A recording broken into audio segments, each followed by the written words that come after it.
Arkadaşlar 0 TL ile bir haftada güzel bir hesap oluşturdum ve o serüveni az sonra sizlerle paylaşacağım. Ama bu sefer çok ilginç bir olay başıma geldi. Videonun içeriğiyle alakalı da spoiler falan vermek istemiyorum. Heyecanı kaçmasın, gizemi falan kaçmasın diye. Ama videonun sonlarına doğru geldiğimizde kadro oluşmuş gibi görebilirsiniz. Maksimum kolektif güç bu diyebilirsiniz. Fakat video devam ediyor. Korku filmlerinde olur ya, film bitti zannederiz. Ama sonra bir iki dakika sonra oyuncuların adlarını falan yazar.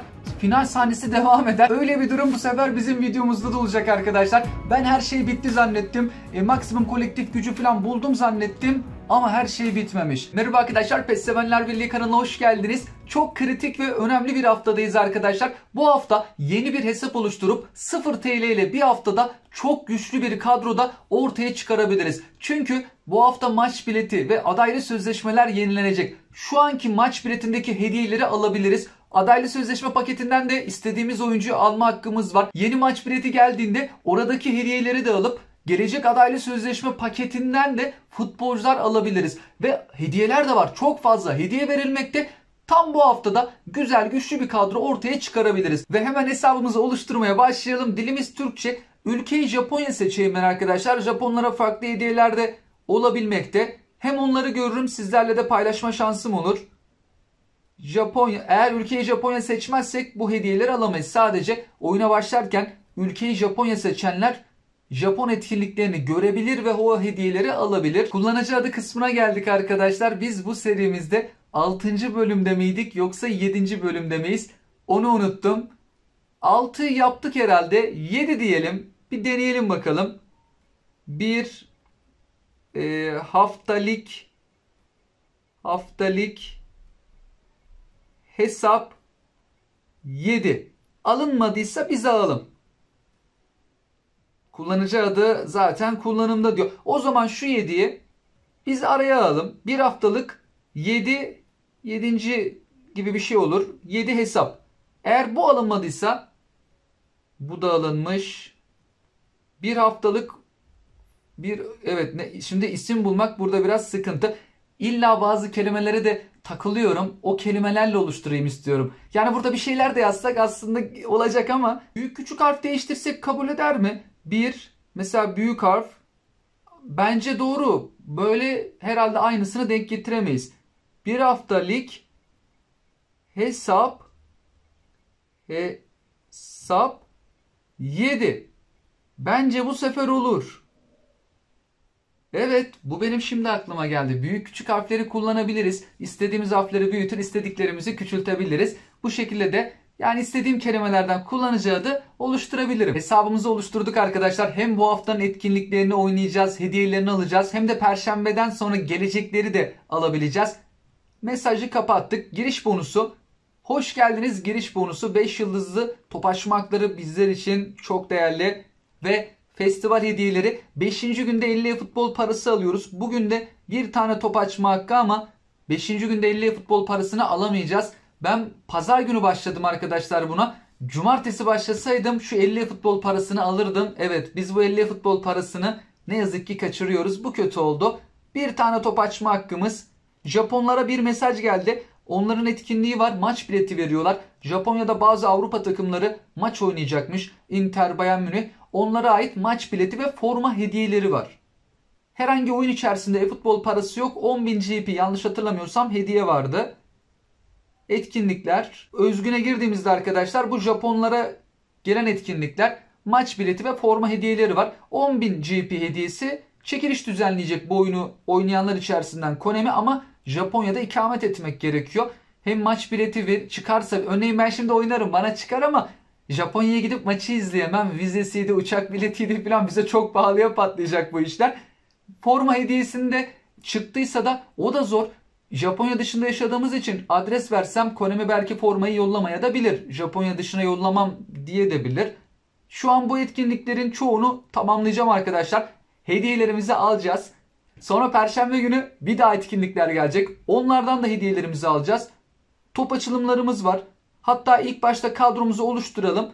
İlk bedava top açılımlarını kullanalım. Kadromuzun başlangıçtaki hali ne olacak? Hediye kutusunda 4 tane hediyemizi de alalım. 2 tane top açma hakkı. Bir tane de 5 yıldızı, toplamda 3 tane top açma hakkı. 10.000 GP. Sözleşme kısmında 10 demekte. 2 tane buradan top açma hakkımız var. Onu az sonra yapalım. İlk olarak bu 8 taneyi değerlendirelim. 5 yıldızlı, bizler için en önemlisi 5 yıldızlı. Mbappe, Lewandowski, Benzema, Messi, Neymar. Bu saydığım isimlerden birisi gelse. Markette pahalıya satılan futbolcular. İspanya Ligi, Lewandowski, Benzema, Vinicius Junior, Real Madrid forması, Rodrigo galiba 21 giyiyordu. Hiç yoktan iyidir. Daha da kötüsü gelebilirdi. Kendimi böyle avutuyorum şu an ama olsun, yine de ya 79'lu futbolcu marketten alsak bayağı uyguna da alabilirdik. Hızlı bir şekilde bu 4 yıldızlıları da açacak olursam, Terrier geldi, sol açık futbolcusu. Anthony geldi, çok güzel bir futbolcu çıkardık 4 yıldızlıya. Kostic, 4 yıldızlılar çok iyi ama Kostic'i beke de çekebiliriz. Sol açık gelmişti. Belki arkalı önlü oynatırız ya da üçlüye de dönebiliriz. Bağımsıza gittik. Lamer geldi, göbek futbolcusu. Arsenal takımından Gabriel geldi. Bu futbolcumuz önümüzdeki sezon büyük ihtimalle 5 yıldız olacaktır. Arsenal takımındaki oyuncular seviye atlaması lazım. Geçtiğimiz sezon bayağı iyilerdi. Arsenal'da transfer sezonunu iyi geçirecek gibi görünüyor. Önemli isimlerle adı anılıyor Arsenal takımının. Seneye de şampiyonluğu kovalayacaklar gibi görünmekte. Yine mi Arsenal'a gittik? 3 numaralı Tierney. Arsenal takımının sol bekini çıkardık. Fena değil. 4 yıldızlı için tabii daha iyisini de çıkarabilirdik. 3 yıldızlı kalecimiz de Edgar Badia. 72'lik bir kaleci. Fena değil. 4 yıldızlı top açılımları güzel geçti. Bedava epik top açma hakkımız ve Showtime'lardan hakkımız var arkadaşlar. Bunları da değerlendirelim. Drogba gelse, Bergkamp olabilir. Kaleciler de güzel. Casillas, Che, yüksek seviyeli kaleciler. Düşük seviyeli futbolcu gelmesin. O Denilson filan aman gelmesin. Brezilya forması. 7 numara ama. Denilson 7 değildi herhalde. Gelen isim Bebeto. Seviyesini de hatırlayamadım ama 96'nın üstündeydi galiba. 97 de olabilir arkadaşlar. Olsun. Keşke daha iyi futbolcu gelseydi ama ne yapalım, bedava futbolcu, epik futbolcusu. Şuradan gönül ister ki Showtime gelsin ama Showtime olmasa da yanında çok güzel renkli kartlar var. Vinicius Junior, Kimmih'ler filan, hangisi gelirse gelsin. Biz bir günde hesap oluşturma yaparken Joao Mario gelmişti. Renkli karta da razıyım ben. Bedavaya futbolcu. Hadi be. Olmadı arkadaşlar. Bari yüksek seviyeli bir isim gel. 11 numara. İbrahimovic miydi? İbrahimovic geldi. Emekliye ayrılacak kendisi. Ben bu kartı şimdi silmezsem, elimde bulunursa eFootball 2024'e geçerken Konami İbrahimovic'i silecek emekliye ayrıldığı için. Ama markette kaç GP'ye satılıyorsa bana GP'sini verecek. Eğer fullersem antrenörleri bana iade edecek. Şimdilik top açılımını burada tamamlayalım arkadaşlar. Daha hiç maç oynamadan kadromuz nasıl oldu ona bir bakalım. Dizilişi değiştirelim. Hatta şöyle bir yapsak, otomatik seç, istatistiğe göre 2026 bu şekilde bir dağılım yaptı. Terrier'i ofansif orta sahada kullanabiliyoruz. Anthony sağ kanatta, o da en yüksek haliyle oynayabilmekte. Yedeklerde Bebeto gibi bir isim yedeklerde kalmış. Dizilişi biz bir değiştirelim. 4-1-2-3 falan yapsak. Otomatik seç, istatistiğe göre. Hala Bebeto'yu kadroya almıyor. Rodrigo'muz da vardı bizim. Şimdi Rodrigo'yu gördüm ben. Rodrigo'yu tamamen unutmuştum. Üçlüye geçelim arkadaşlar. Çok kanat futbolcusu var. Bebeto'yu bakalım oyun şimdi kadroya alacak mı? Bebeto'yu hiç almıyor yapay zeka. Allah'tan yedekleri alıyor. Kadro dışında falan bırakmıyor. Şimdi Terrier göbekte oynayamıyor. Ah be Bebeto. Ah be Bebeto. Biz şimdilik Bebeto'yu en azından alalım kadroya. GF şeklinde ayarlayalım. Orta saha futbolcu, kaleci gelseydi o da olabilirdi. Kaleci çok işimize yarardı. Che, Casillas. Hesabımızın 4. günündeyiz arkadaşlar. Kadroyu güçlendirmeye başlayacağız ama bir tane 50 futbol parasına eksik alıyoruz.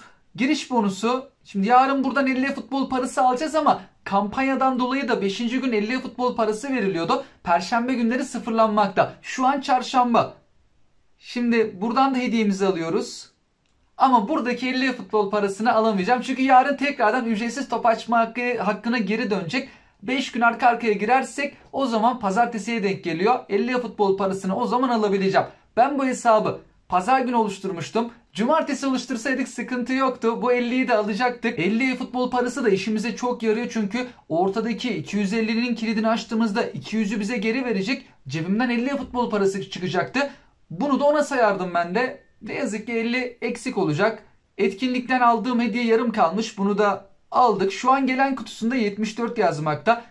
Bir tane etkinlikte sorun çıktığı için de hata mesajı ve mini bir bakıma girmişti oyun. Gece yarısı biz hissetmedik bile. Kadromuzun son haline baktığımız zaman bu şekildeydi. Birazcık güçlendirelim arkadaşlar ama asıl güçlendirmeyi 7. günde yapacağız.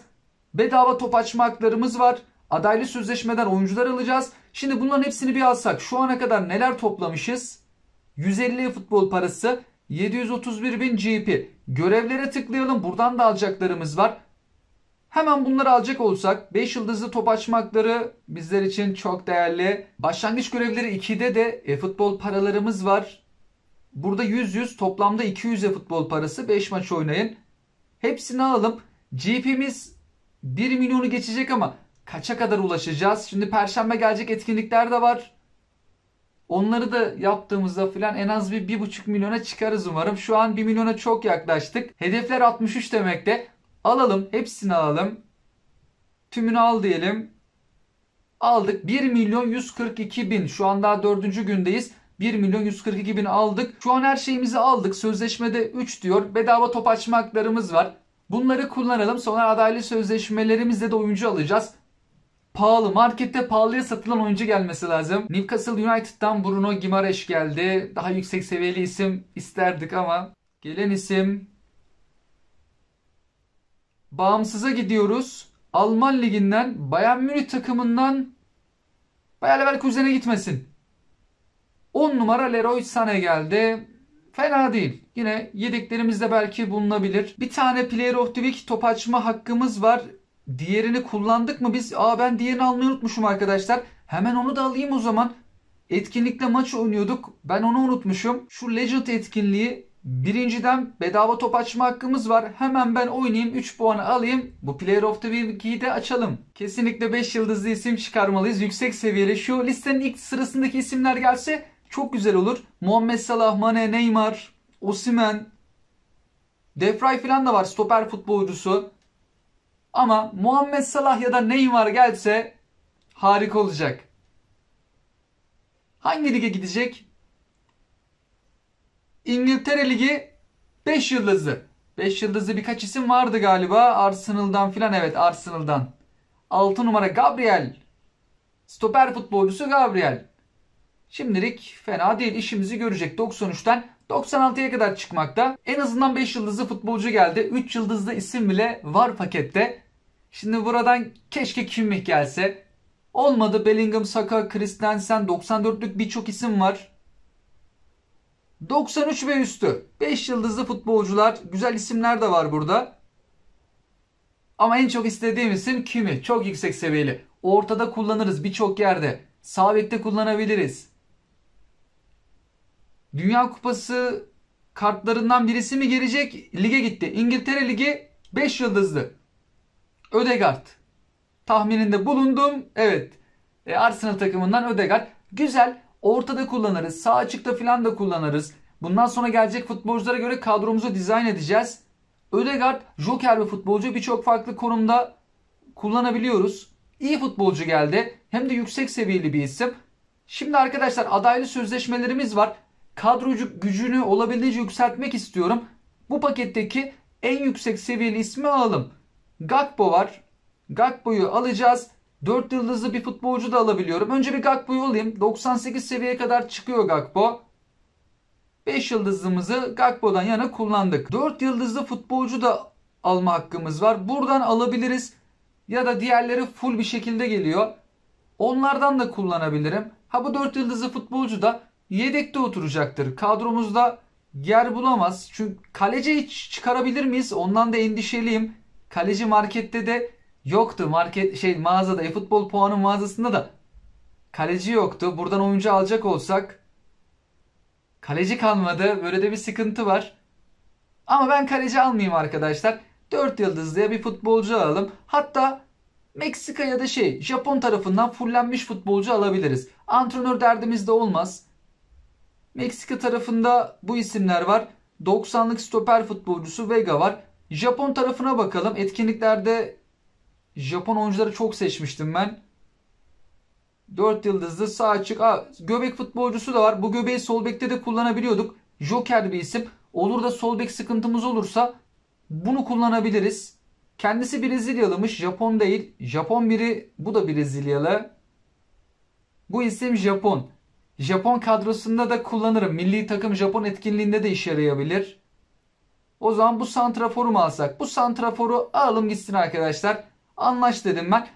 Çünkü Japon oyuncular olduğu için Japon milli takımını da etkinliklerde seçersem bunu kullanabilirim. Etkinlik puanını çok hızlı bir şekilde tamamlayabiliriz. 350 futbol param var. 1 milyon üzerinde GP'miz var.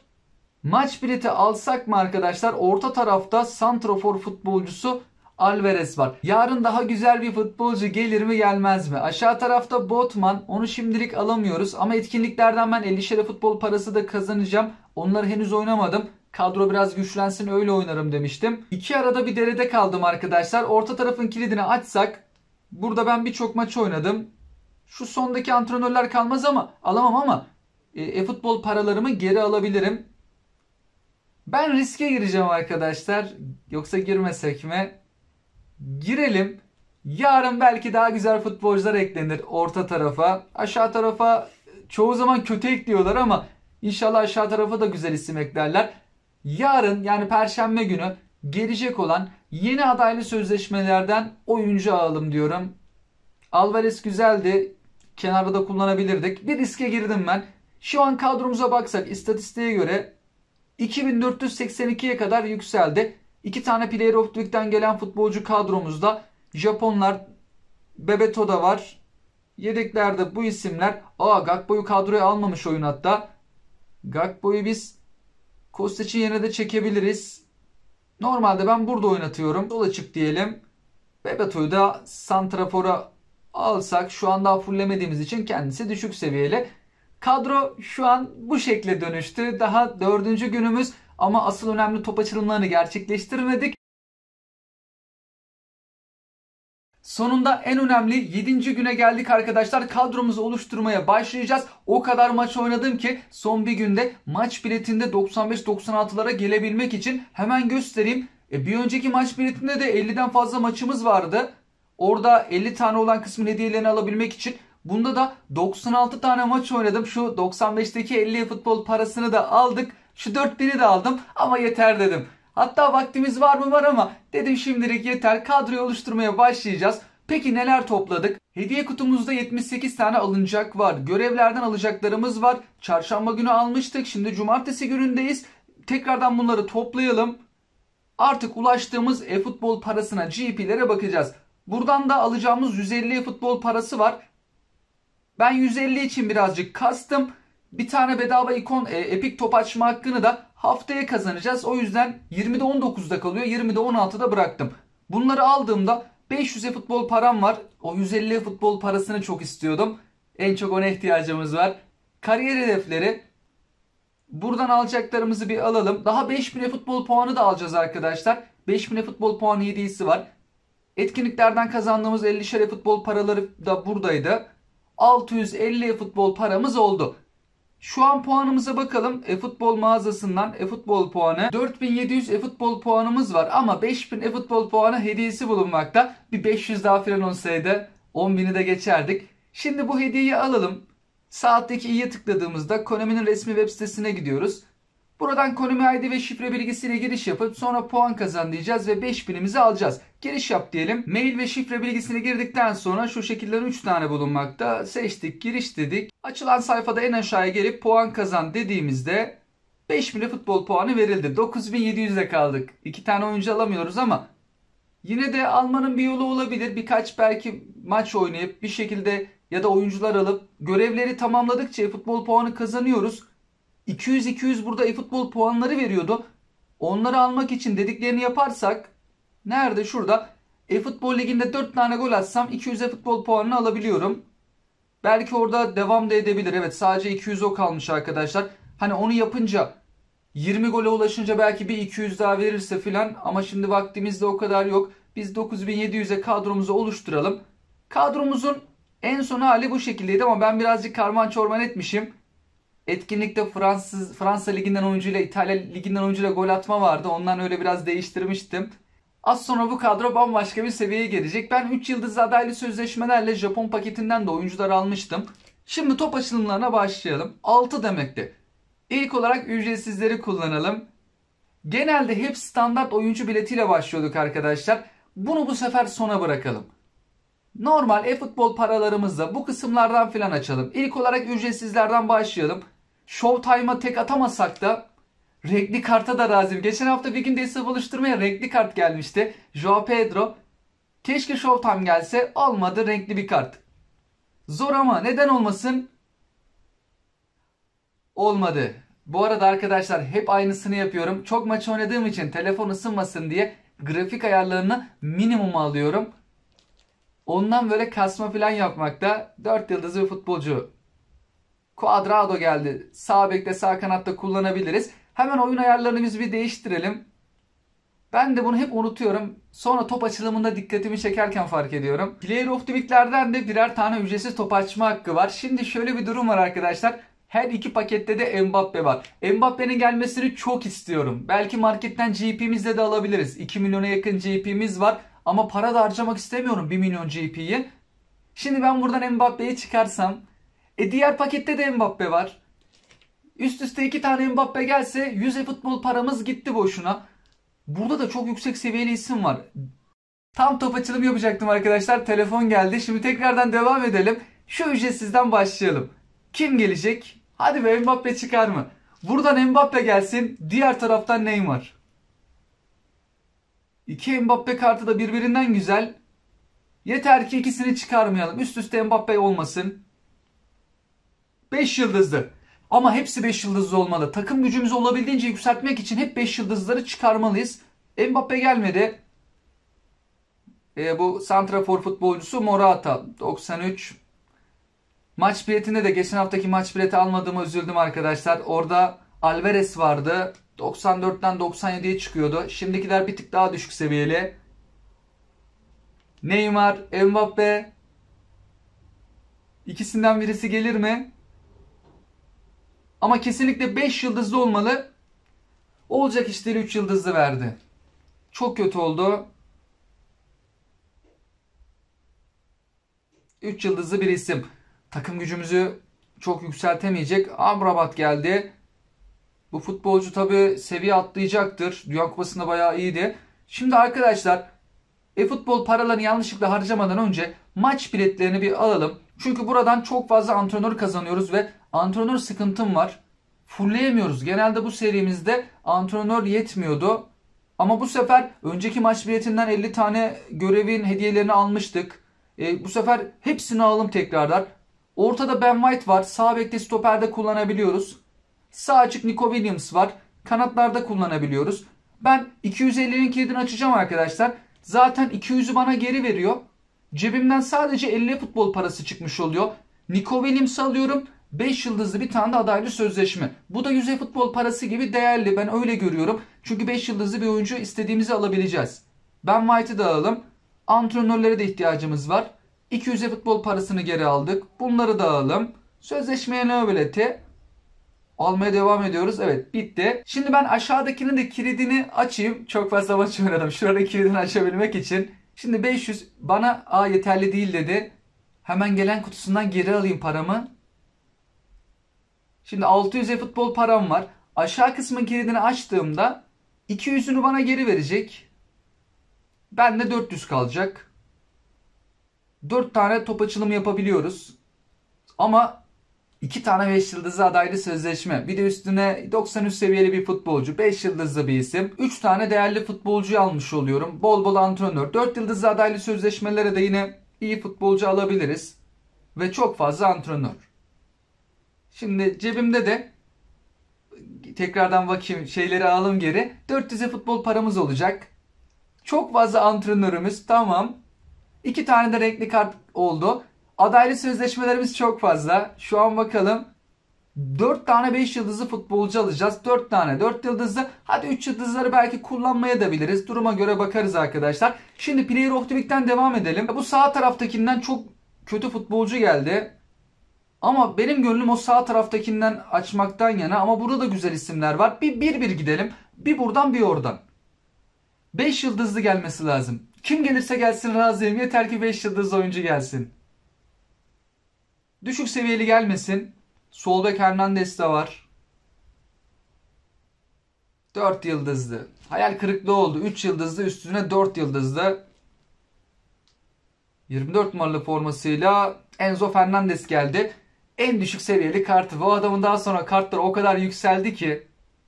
Adaylı sözleşmeye geldi. Şeye geldi, o Showtime'ların yanında. Geçen hafta 98'de. Şimdi buradan açalım. 2 pakette de Mbappe var. Biri hiç çıkaramıyormuşuz. Neymar olur. Mbappe olur. 5 yıldızlı bir isim. 5 yıldızlı. Rahat bir nefes aldırdı şu an. 9 numara. Lautaro Martinez mi? Yok. Alvarez geldi.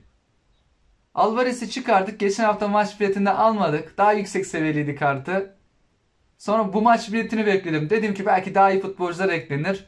Daha yani seviye düştü. Geçen haftakini daha çok beğenmiştim ben. Şimdi bir de buradan açalım. 2 tane top açma hakkımız vardı. Artık sona kaldık. Bir 5 yıldızlı. Ama Mbappe gelirse süper olacak. 5 yıldızlı. Yapar mı bir Mbappe? Kaleci yaptı.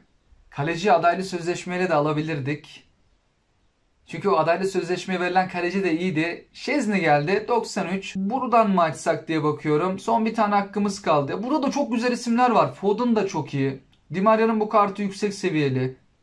Şu 94 ve üstünden hiç, şu yukarı taraftan hiç kimseyi çıkaramadık. Bir de buradan deneyelim arkadaşlar. Di Maria'ya tıkladık. Taktik olsun. Son hakkımız artık. Verdik yüze futbol parasını.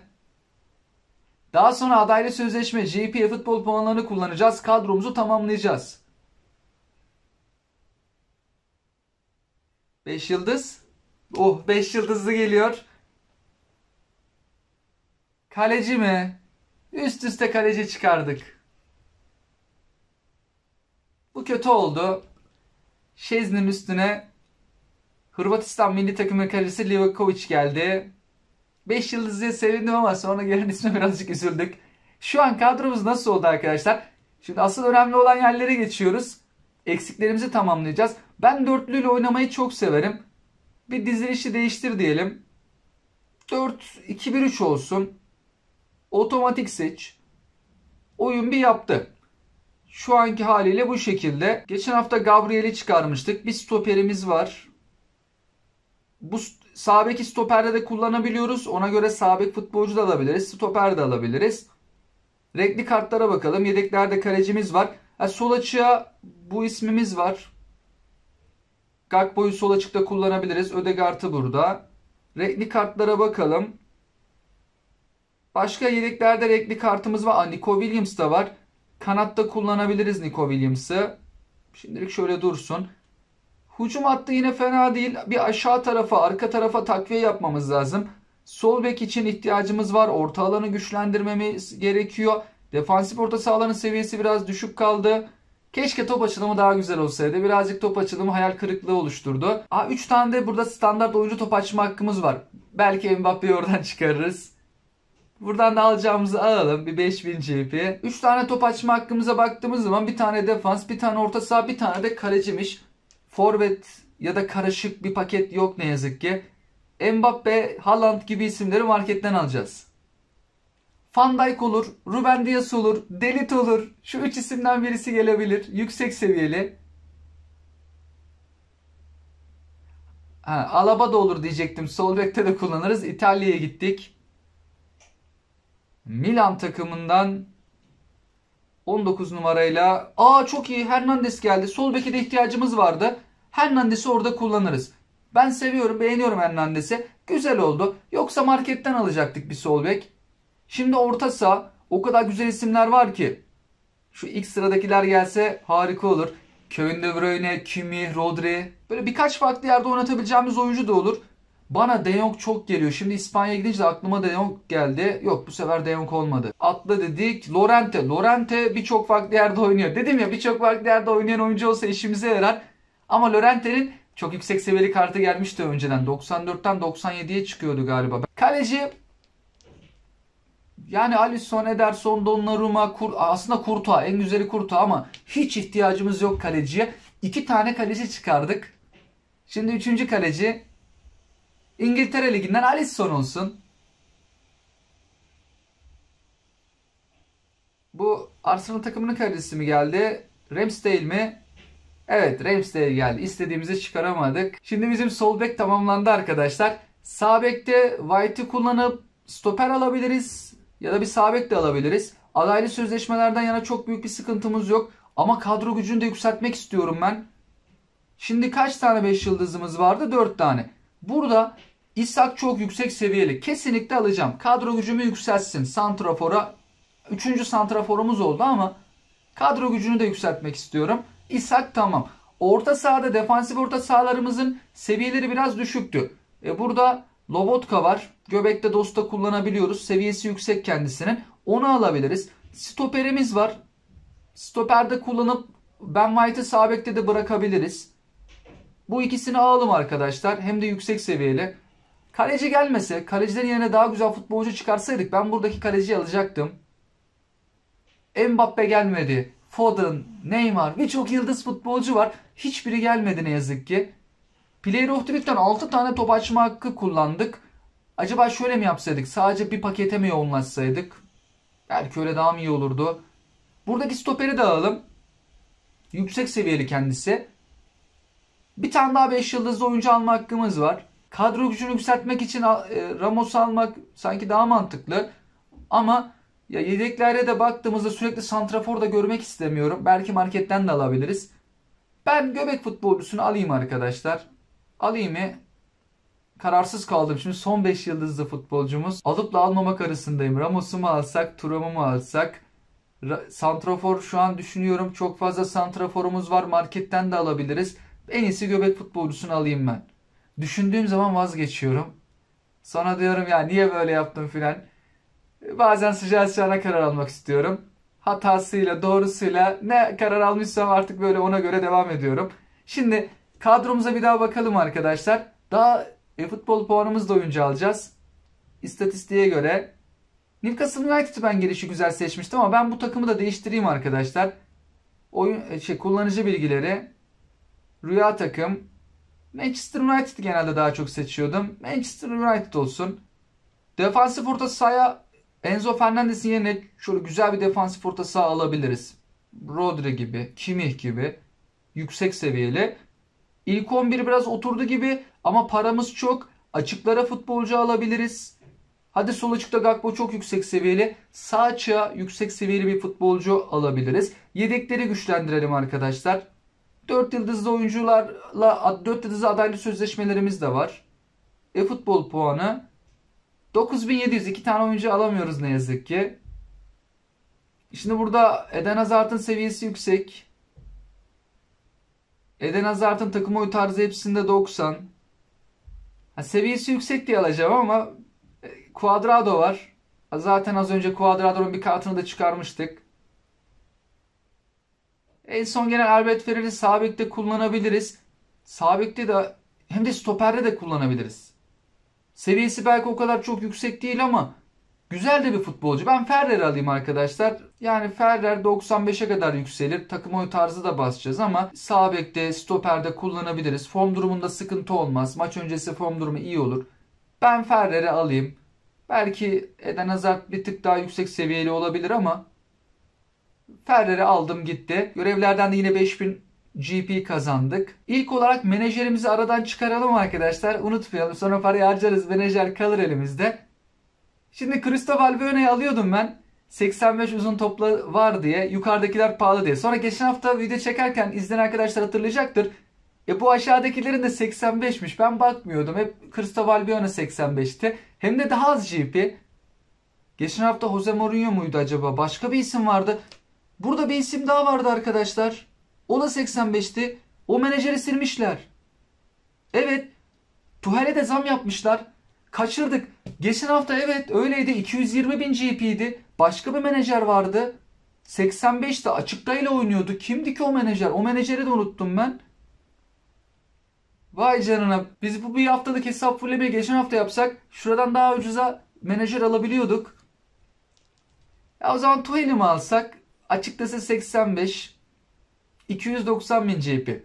Zeiss'leri alsak şimdi biz ne kadar fazla cebimizden para çıkarırız? 190 bin GP. Tuhel'i alsak biraz daha fazla GP de cebimde kalsın istiyorum. Açıkta oyun tarzını da severim ben. Kanatları kullanmayı seven birisiyim.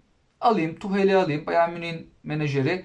Hem resmi de var. Güzel duracaktır orada resimli bir menajer. 1 milyon 666 bin GP'miz. Şimdi oyunculara geldiğimiz zaman fiyata göre sıralı mı? Evet, fiyata göre sıralamış. Mbappe'yi alırım. Çok da severim kendisini. Alırsam 666 bin GP kalıyor. Erling Haaland'ı da alırız ama yani takım gücümüzü yükseltir. Yedeklerde çok sırıtan futbolcu olur. Öncelikle defansif orta saha almamız lazım. Kimi? Sağ açık da bence iyi olmadı. Oraya yüksek seviyeli bir isim alabiliriz. Muhammed Salah da var. Rodri var. Çok güzel bir defansif orta saha Rodri. Kimi, Rodri. Bu ikisinden birini kadromuza katabiliriz. Kimi alayım gitsin. Mane'nin en azından 300 bin GP'di. Sağ açığa yerleştirebiliriz kendisini. Aldık marketten. Stoper'e bir takviye yapalım arkadaşlar. Marquinhos'u da birçok yerde oynatabiliyoruz.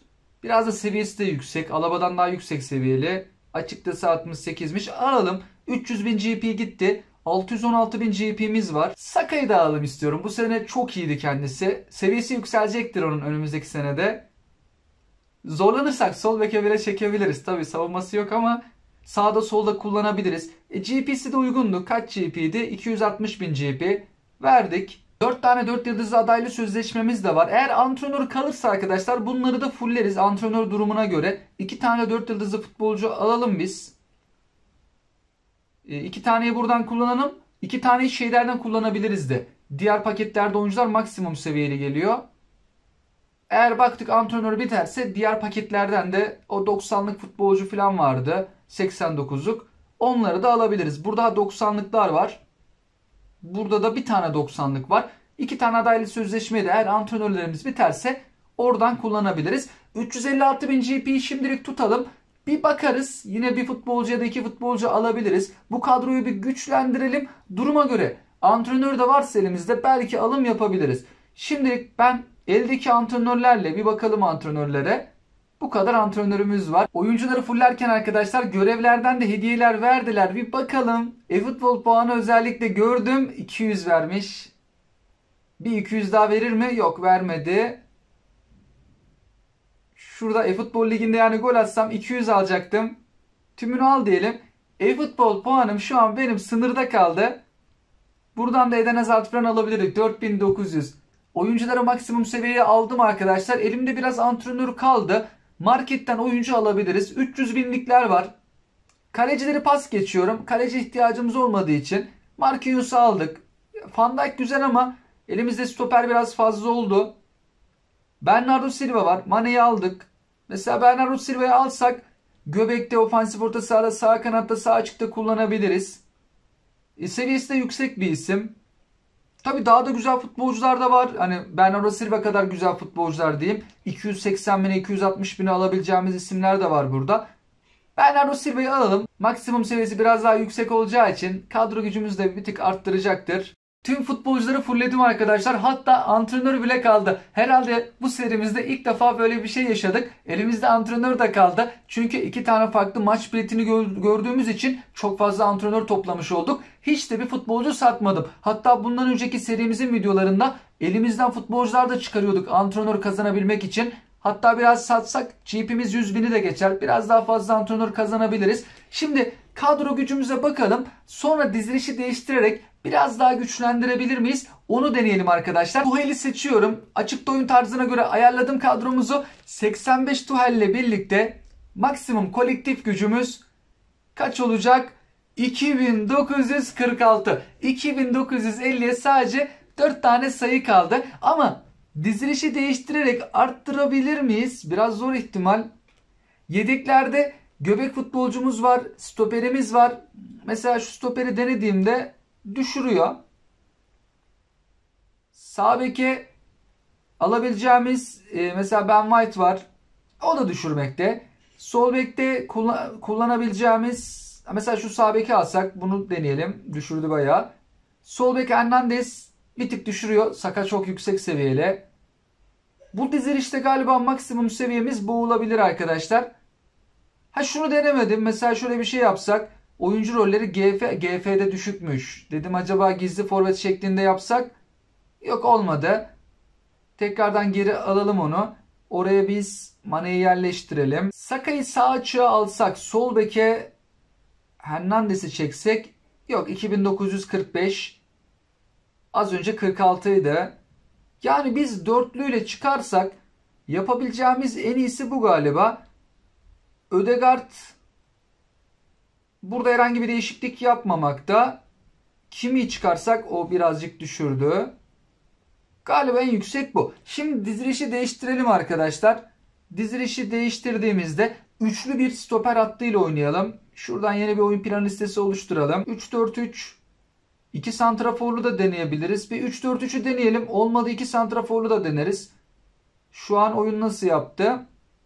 Birazcık düzenleme yapacak olursak Saka'yı böyle koyduk. Stoper attı. Şu an tam 2946. Herhangi bir arttırım yapabilir miyiz?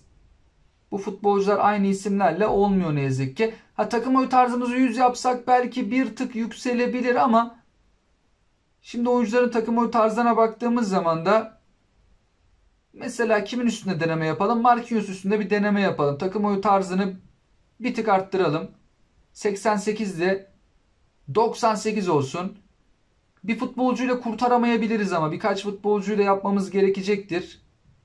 Geri dediğimizde takım oyun tarzı 99 hala. Bir futbolcunun daha takım oyun tarzını arttırabiliriz. Albert Ferrer 95'e kadar çıkıyor. Biz ondan biraz daha alalım.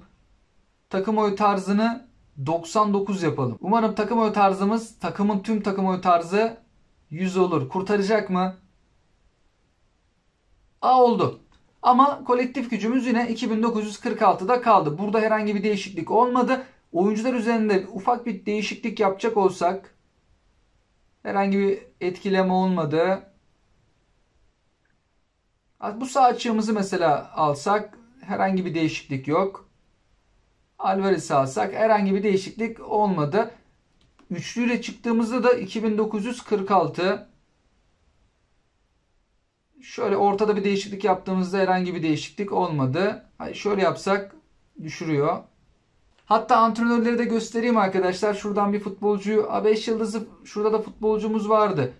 Antrenörümüz varsa ben bunlara bakmamıştım. Bir deneyelim. Acaba bunlardan herhangi bir yükseltebilecek mi? Llorente'yi yedekleri alırız. Yani antrenör sıkıntımız yoktu bu hesapta. Çok iyi oldu. Hala bir futbolcuyu neredeyse fullleyecek antrenörümüz var. Oyuncu ilerlemesi. Takım oyun tarzı. Açıkçası 55. Diyelim ki tam böyle bastım. 92'ye kadar çıktı. Hiç takım oyun tarzı basmadım. Sadece 7'yi almak istiyorum kendisine. 92. 90'lık biriyle değiştirelim. Her ikisiyle değiştirdiğimizde de aynı. 2947. Hani takım oyun tarzlarını geri alsak arkadaşlar. Yedektekilerini alsak 2950'yi görür müyüz? Bir deneme yapalım. Oyuncu ilerlemesi sıfırla. Tabi bu doğru değil. Ben genelde böyle yapmıyordum ama sadece merak ettiğim için takım oyun tarzı hiç basmadan oyuncuları fulllediğimizde Hernandez neredeyse hiçbir şey etkilemedi. Normal kart başka var mı? Ne yazık ki normal kart başka yokmuş. Sadece Hernandez'de bu oldu. Biz Hernandez'i tekrardan geri düzeltelim arkadaşlar. Onu biz takım oyun tarzını geliştirecek şekilde ayarlayalım. 2 tane mi basmıştım? Orayı hatırlayamadım ama Dağıtalım. Evet, böyle kalabilir. 2 tanesi de kurtaracaktır. Rahatlıkla oynayacaktır. Kolektif gücümüz maksimum 2947 oldu. Ama Llorente tabi takım oyu tarzı basılmamış şekilde. Bir Llorente takım oyu tarzı basalım. Basalım ama en az 3 tane harcayacağız. 85'e kadar getirdik. Dağıttığımızda 91. Hatta şu bir tane alıp onu bile takım oyu tarzına basabiliriz. Pek bir şey etkilemedi. Ya yine 2947'miş. En azından takım oyu tarzımız da oldu. Evet, yapabileceğimiz herhalde her şeyi yaptık arkadaşlar. Yine şöyle bir yoklayayım dedim. Herhangi bir değişiklik olur mu diye. Yok. Hani ara ara şöyle bir yapıyorum. Bazen sürpriz bir değişiklik oluyor. Defansif orta sahamıza ama 97'lik şöyle 2 tane dos yapalım. Şöyle yapsak. Şimdi aklıma geldi arkadaşlar. İkisi de dos oldu. Şunu göbek yapalım. Yine 2947 oldu. Sağ beki 97 kimi? Çünkü burada oyuncuların artış miktarı önemli. Bir futbolcu 3 seviye artıyor. Bir futbolcu 2 seviye artıyor. Bunlar da ilk 11 aldığımızda etkiliyor. Yoksa yedeklerde de oyuncu durduğunda yine kolektif gücü arttırmakta. Ama bazısını kadroya aldığımızda 2 seviye artmakta. Bazısı 3 seviye artıyor. İşte orada kolektif güç bayağı etkileniyor ama takım oyu tarzı 99'a düştü. Az önce çıkardığımız oyuncunun yüksekti. Dedim bir stoper yapsak kendisine, ne yazık ki olmadı. Maksimum çıkabildiğimiz yer bu oldu arkadaşlar. Tekrardan bari şöyle orijinal kadromuzu alalım. Hatta ikisini de dos yapalım. Kadro çok güzel. İlk 11 falan çok hoş. Yedeklerde baya güzel futbolcularımız var. Oynatabileceğimiz. Kadro dışında şu mesela Player of the Week'ten gelen isim hayal kırıklığıydı. Ben 4 yıldızlı futbolcuyu aldım. Geliştirdim ama uzmanlık aktarımında kullanabiliriz. Şu an 90 seviyeli. Adaylı sözleşmelerimize baktığımızda 4 yıldızlı adaylı sözleşmemiz ve 3 yıldızlı adaylı sözleşmelerimizde duruyor. Onları da kullanabiliriz. Kadro gücümüzü arttırmayacağı için ben almadım ama belki bazı pozisyonları yedekleyebiliriz oradaki oyuncularla. Kötü olan taraf şu oldu arkadaşlar. Player of the Week'ten güzel futbolcular gelmedi. Yüksek seviyeli Mbappe'ler, Neymar'lar, birçok isim vardı, Havertz'ler falan. Hiçbirini çıkaramadık. Yani Ödegaard geldi aklımda kalan. Geçen hafta Gabriel'i çıkarmışız. Kalecileri çıkardık. Ya adaylı sözleşmeli aldıklarımız kadro gücümüzü yükseltti olabildiğince, ya da bizim marketten aldığımız futbolcular. Yine de bir haftada kısa bir süre içerisinde, sadece 7 günde 2950'nin sınırına kadar geldik. İnşallah daha da yukarılara çıkarız bu serimizde. Onun için de güzel top açılımı olması lazım. Ya da biraz daha fazla hediyeler. Yine güzel hediyeler vardı ama böyle bir ara şampiyon olan takımdan oyunculara hediye edilmişti ya arkadaşlar. Yine öyle hediyelere ihtiyacımız var gibi. Saatler sonra yine bu hesaptayız arkadaşlar. Normalde bayağı erkenden ben bitirdim. Cumartesi günü öğlene doğru bütün işlemi halletmiştim. Ben de şimdi akşam vakitlerinde videonun editini yaparken çok önemli bir şeyi fark ettim arkadaşlar. Takım gücümüzü arttırabiliriz çünkü İlk çıkardığımız isimleri kadroya almamışım. Özellikle de epik futbolcu. Bedava epimiz yedeklerde duruyor. Ben de videoyu izlerken en başta gördüm. Dedim bende epik futbolcu vardı. Ama sonrasında arkalarda kaldığı için hiç kadroya yerleştirmemiştim. Burada görevlerden de bir tane hediyemiz var. Onu da alalım. Nasıl olsa oyuncuları fullledim diye ben antrenörleri, GP'leri çok rahat harcadım. Şimdi antrenör sıkıntısı yaşayabiliriz. Bu bir tane alalım. Yani antrenör çok işimize yarayacak. 10.000 DP keşke verseydi. Demiştim, biz önceki serimizin videolarında hep oyuncular siliyorduk antrenör kazanmak için. Şimdi öyle bir şey olabilir arkadaşlar. 2950 de olabilir. Farklı bir cihazda açtım. Bu sefer iOS cihaza geçtim arkadaşlar. Mesela biz ilk başlarda Leroy Sané'yi çıkarmıştık. Ben bunu da fulllerdim. Epik futbolcumuz var. Ta nerelerde kalmış?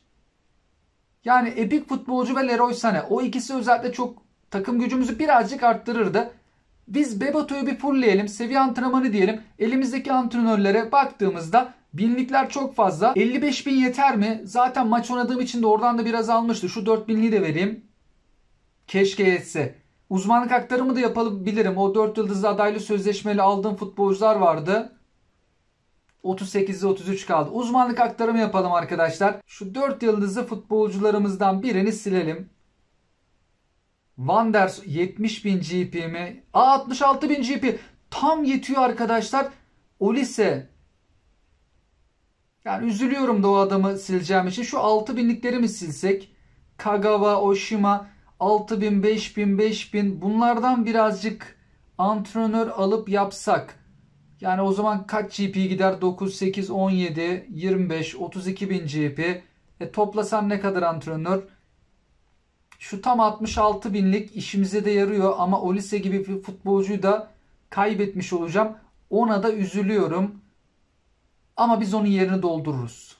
Sileyim gitsin arkadaşlar. Tam da yetiyormuş. Siliyoruz ama adamı dolduramıyoruz. 38'de 30. Yani Bebeto bizi 2950'ye çıkarman lazım. O ümitlerle yapıyoruz. Leroy Sané de var. Yani film bitti dedik ama film devam ediyor. Bu filmin sonunda kolektif gücümüz kaç olacak? Seviye antrenmanı. Şimdi antrenörlere bastığımızda Leroy Sané'ye bir şey bırakmadık. Sonunda 38'de 38. Kayseri'nin plaka kodundayız. 38. Oyuna bırakacağım. 94'e kadar çıkıyor. Şuradan bir tane alsam takım oyu tarzına basalım mı bir bakalım. Takım oyu tarzları hepsinde 90'dı galiba. Biz açıklayı 99 yapalım. Bir tane takım oyu tarzına bastık. Kolektif gücümüz kaç olacak? 2950. 2950'yi gördük. Benim için bir sınırdı orası. Peki ilk 11'i alsak. GF şeklinde oynatsak. 2951. Daha da zorlasam mı diye bakıyorum. Mane yok, düşürdü. Leroy Sané'yi de fullesek diyeceğim. Şuradan bir tane ismi silip ama antrenör yetmeyecek. Şunların hepsini silsek Leroy Sané'yi fullleyebilecek antrenör çıkar mı? Bir yapalım arkadaşlar. Son kez bir deneme yapalım. Şu düşük seviyeli futbolcuları silelim. Düşük seviyeden başlayalım. Bunlarda da bayağı antrenör varmış aslında. Böyle bir seçelim bakalım. Leroy Sané için bir şansımızı zorlayacağız. Leroy Sané'nin de maksimum seviyesine bakmamıştım ama biraz 90'ın üzerindedir. Fakat kaçtır? Şu futbolcuları da siliyoruz. Ne kadar antrenör verecek? İbrahimovic, Terrier, Gabriel vardı. Kostić de silinecek futbolcu değil ama hem de 12 tane ilerleme puanı var kendisinde. Şimdilik silelim. Antony'yi de silelim. Kalsın. Evet, bu kadar kalsın. Şu Japonları silmeyelim. Tamamdır. Serbest bırak. 50.000 GP. GP de çok azaldık. Görevlerden bir şey veriyor. GP verir. Ama ya keşke antrenör verse. GP verdi. Onu da 2000 verdi. Son olarak Leroy Sané'yi fullleyeceğiz. Bakalım ne kadar arttıracağız. Rodrigo da var elimizde. Hangisi daha yüksek acaba? Bak aslında kontrol etmek lazım. Şimdi 10.000'lik DP'miz oldu. Çok iyi. 5 yıldızlı futbolcu silmişiz arada 2 tane. Herhalde Leroy Sané'yi fulleriz. Çok güzel. 27'de 29. Binliklermiş. Ben de 4000'lik basıyorum zannediyorum. Bir türlü gitmiyor. Yüzlükleri basalım. Evet, tamamdır. Leroy Sané'yi fullledik.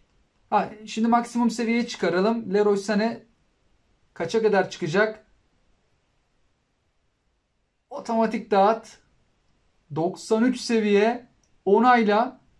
Kolektif gücümüz artacak. Ve kaça çıkacağız? Leroy Sané şurada. Yedekten futbolcu kalmadı kadro dışında. Şimdi burada 91'liklerimiz var. 2952. Aynı 2952. Başka öyle düşük seviyeli bir ismimiz yok. Çıkaralım bu futbolcumuzu. Çok zorladık ettik.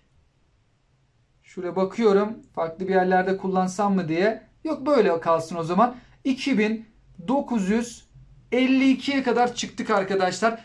Tam dedik ya, film bitti. Filmin sonuna geldik.